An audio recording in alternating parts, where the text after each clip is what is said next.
Germinal by Émile Zola. Part 1, Chapter 1.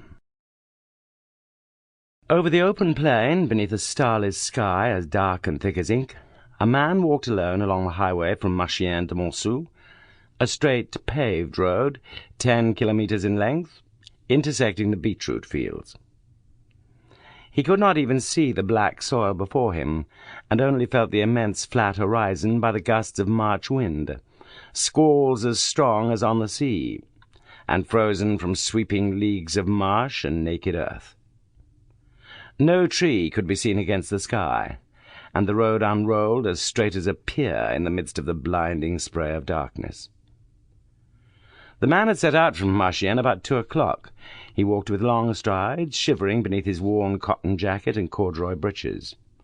A small parcel tied in a check handkerchief troubled him much, and he pressed it against his side, sometimes with one elbow, sometimes with the other, so that he could slip to the bottom of his pockets both the benumbed hands that bled beneath the lashes of the wind. A single idea occupied his head, the empty head of a workman without work and without lodging, the hope that the cold would be less keen after sunrise. For an hour he went on thus, when on the left, 2 kilometers from ensue, he saw red flames, 3 fires burning in the open air and apparently suspended. At first he hesitated, half afraid.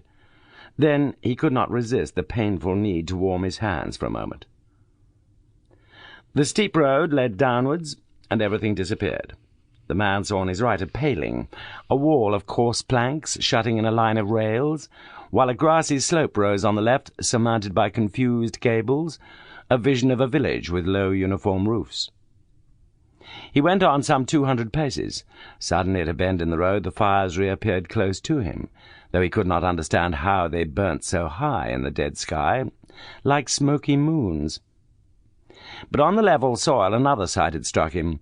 It was a heavy mass, a low pile of buildings, from which rose the silhouette of a factory chimney. Occasional gleams appeared from dirty windows. 5 or 6 melancholy lanterns were hung outside to frames of blackened wood, which vaguely outlined the profiles of gigantic stages. And from this fantastic apparition, drowned in night and smoke, a single voice arose, the thick, long breathing of a steam escapement that could not be seen. Then the man recognized a pit. His despair returned.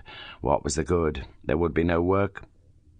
Instead of turning towards the buildings, he decided at last to ascend the pit bank, on which burned in iron baskets. Sample complete. Ready to continue?